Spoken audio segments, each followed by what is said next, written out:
Yerushalaim, Yerushalaim.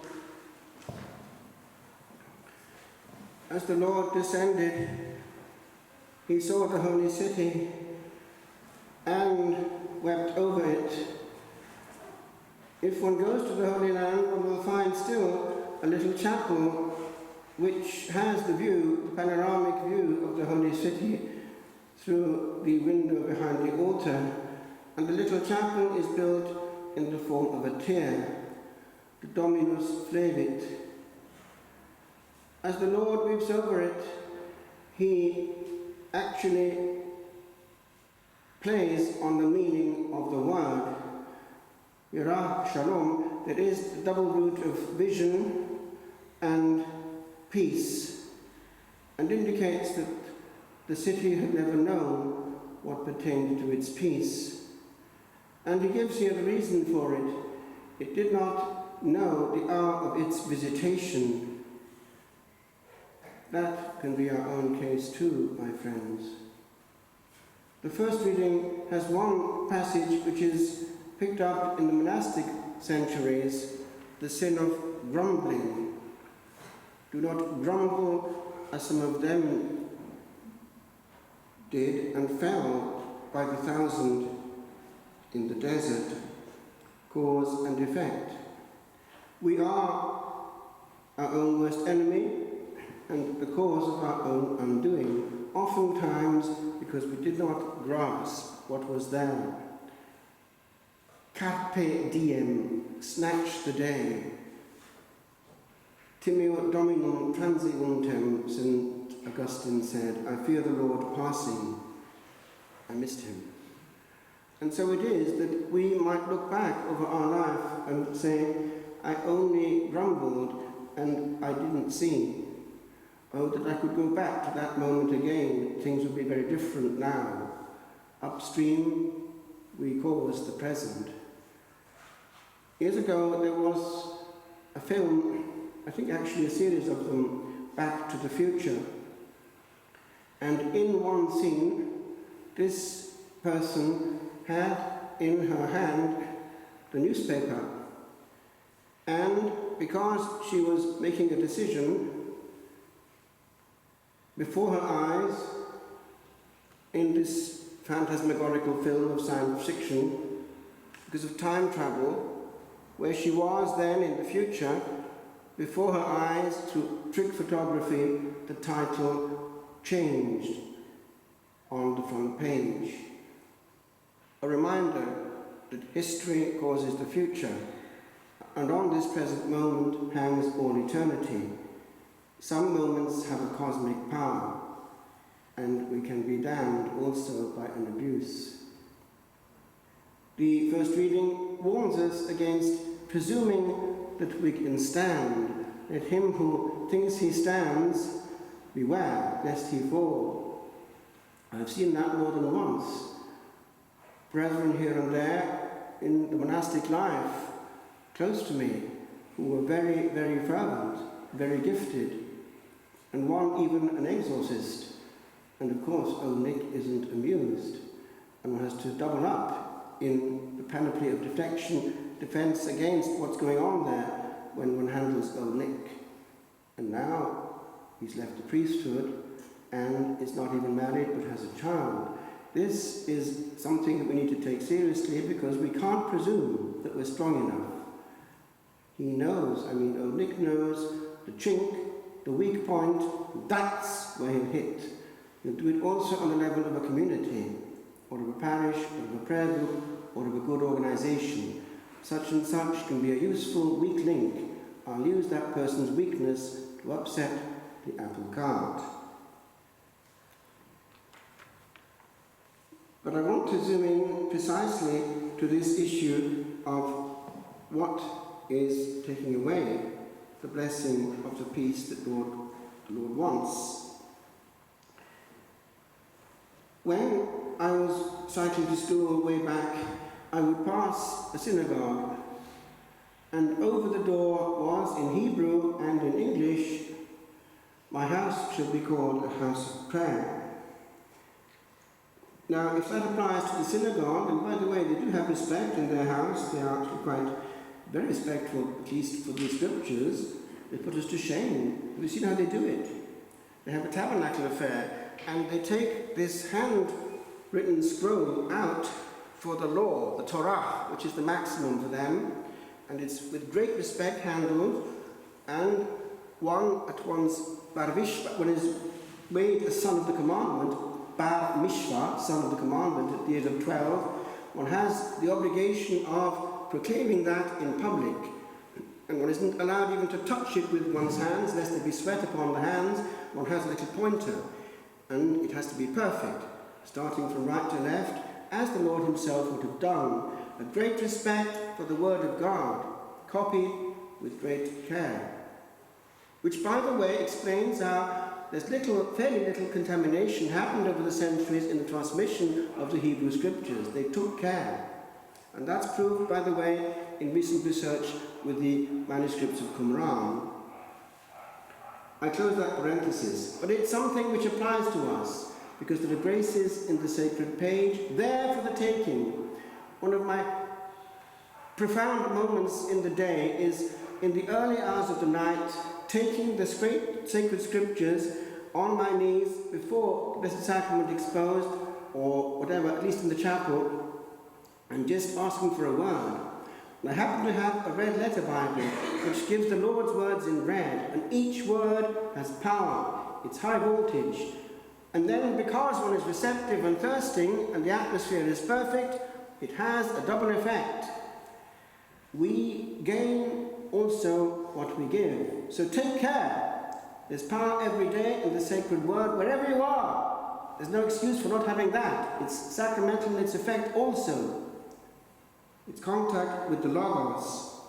And over the monastic centuries, it was very, very important.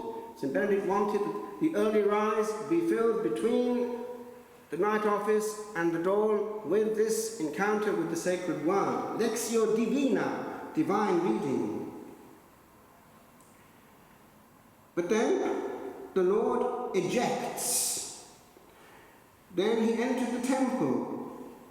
Now, if this is the case with regard to the temple of old, what would it be now? And at last, what's going on if we compare the care that we have in many of our churches when placed against what they had? He entered the temple precincts and began ejecting the traders, saying to them, "It is written, my house shall be a house of prayer, but you have made it a bandit's den."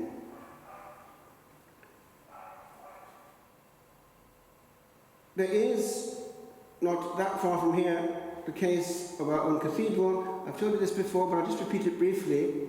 I have a friend who has a cousin, and she was, some years ago, in the cathedral in Mullingar, and because of the vastness of the structure, she was hidden behind a pillar praying, and the person closing the door didn't realize she was there.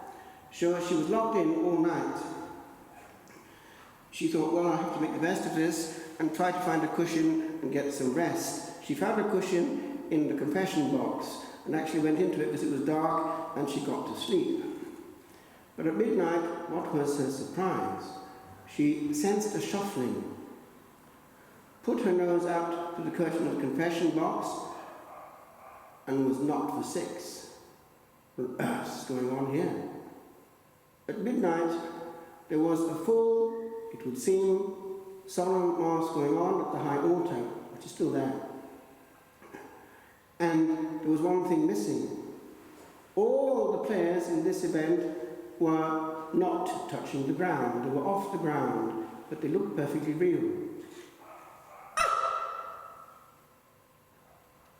What on earth was this? Well, I told my cousin that probably what was going on there was something that's happened in other places too. There was a priest who was closing the church in the country somewhere, and he locked up, but then came back for some reason later in the night to do something he'd forgotten. And the church was full of people. Who let you in? But who let you in? The church full of people had this, that they weren't responding to him, and each one there was still and gazing in one direction. He came back later, and there was no one in church. Flabbergasted, he went to a sound priest friend of his and said what he'd experienced. "Calm down, you know what's going on. You tell me. Have you heard about the souls in purgatory? Well, what they're doing, they've been misbehaving in church. They were talking in church, and now what they're doing is making up for it in the place where it happened. And that's what happened also in Mullingar Cathedral, I assure you. Way down, there had been some negligence at that high altar, and they were making up for it. And I know also from other sources that goes on. There are souls in church sometimes. There is a picture I've seen of an altar, and there's the form of somebody at it. What's going on there? He seems to be celebrating, making up for things. It's all a frontier area, no man's land, which we can't quite fathom because we don't know about it. But we do know from here and there that it's possible that through the Lord's mercy, souls can do a part of their purgatory there where they've offended. And that could explain also what we call ghosts. They're wanting help.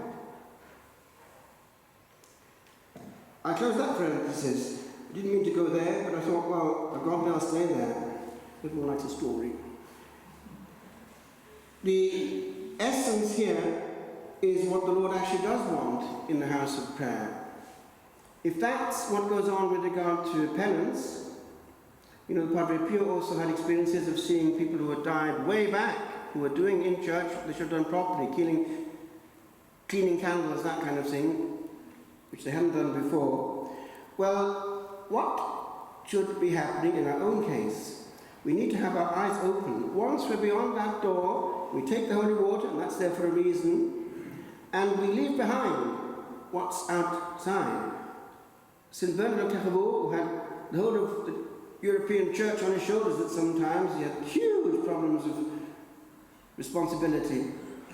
He would go into his monastic church and take the holy water as he went from the cloister to the abbey church and say to his problems, "Restez ici, je vous reprendrai en sortant."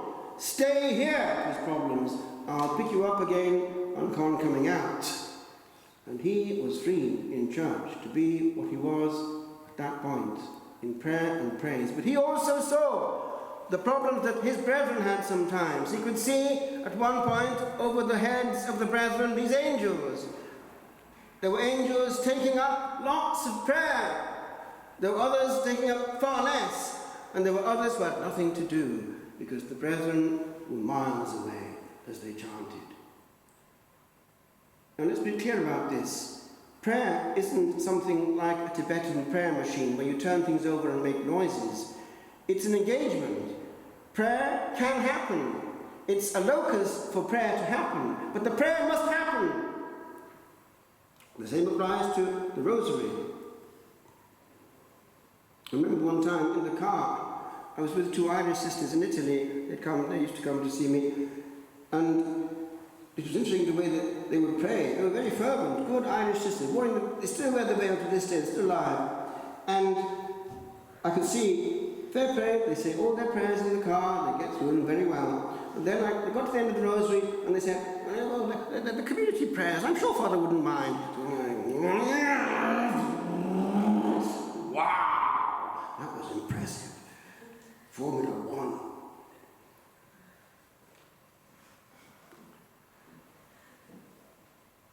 What takes away our prayer is, in part, that we're doing two things when we're at it.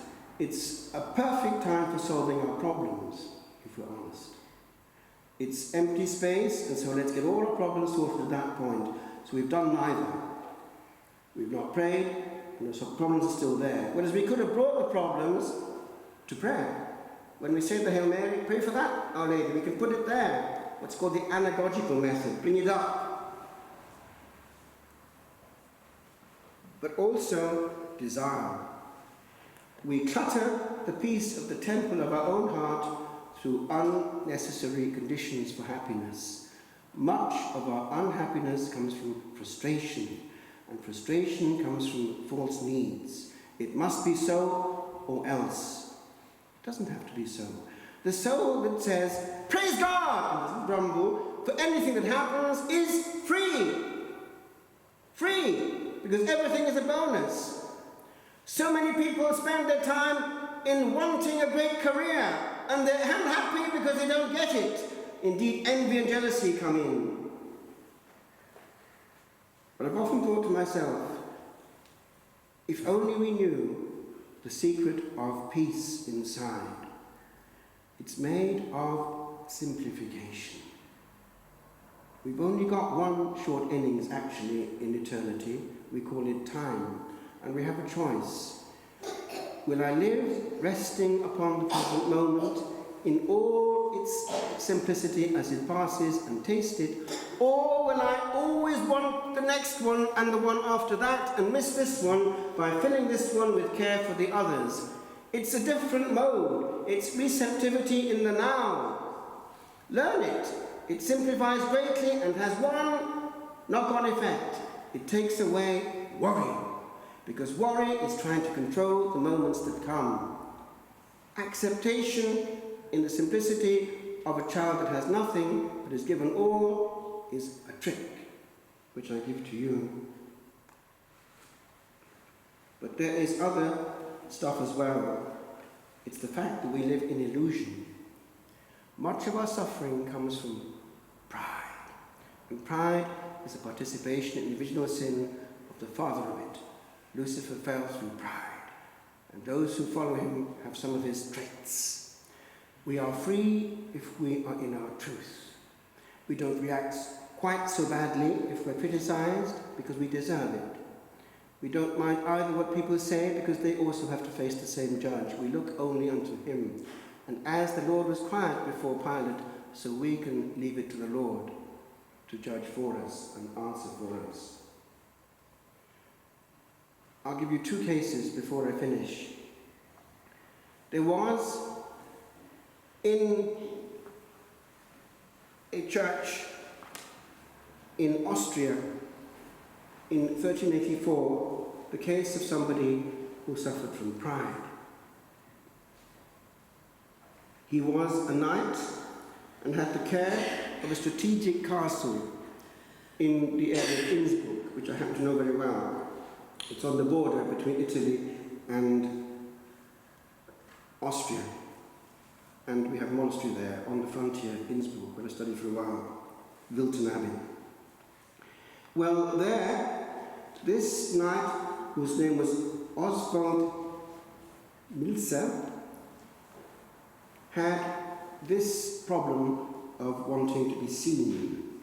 Translate. It could be our case as well, wanting to be seen.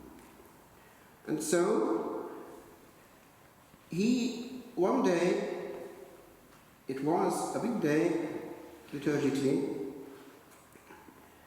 came down with his followers to the parish church of Ziffeld. He demanded, and a refusal could mean death, the large host from the priest. The small one he regarded as too ordinary for him. He surrounded the frightened priest and the congregation with his armed men. Now, the priest got to the end of the celebration and still had, therefore, before he consumed it, the large host. We got to the communion. What was he to do?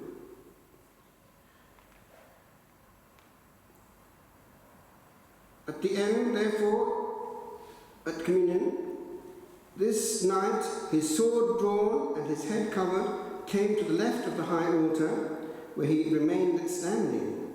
The stunned priest handed him the host, upon which the ground under the blasphemer suddenly gave way. He sank up to his knees. Deathly pale, he grasped the altar with both hands, the imprints of which can be seen to this day.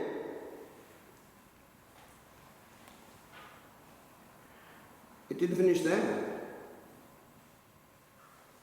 The knight, filled with terror, motioned imploringly for the priest to remove the host from his mouth. As soon as the priest did so, the floor became firm once again, but it's still there. You can still see it, way down, but it stopped going down. Immediately, Oswald stepped up from the depression that remained, left the church, and hurried to the monastery of... Now then, there's a monastery nearby. And there he confessed his pride. He did penance and died a holy death 2 years later. He's actually buried there. And he got the velvet mantle he was wearing during that Holy Thursday Mass made into a chasuble and given to the monastery of Stans.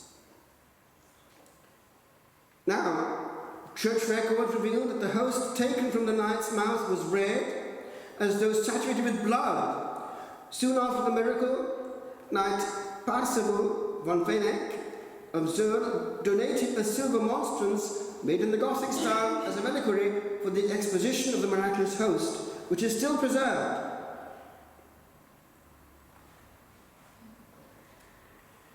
The other is near here, between here and Ardee, the church of Kildemmoch. Again, a knight is involved. He was excommunicated, but he was disgruntled, and his followers would not allow that he should not be honoured properly at his death, so they insisted that his body be placed within the precincts of the chapel of the church itself. And you know what happened. The back of the church jumped in such a way that it's still now in diagonal, without foundations, hanging in mid-air. Evidence that we don't think we know more than God, or that pride can be in any way the receiving end of glory. There is only one true pride, that of the cross.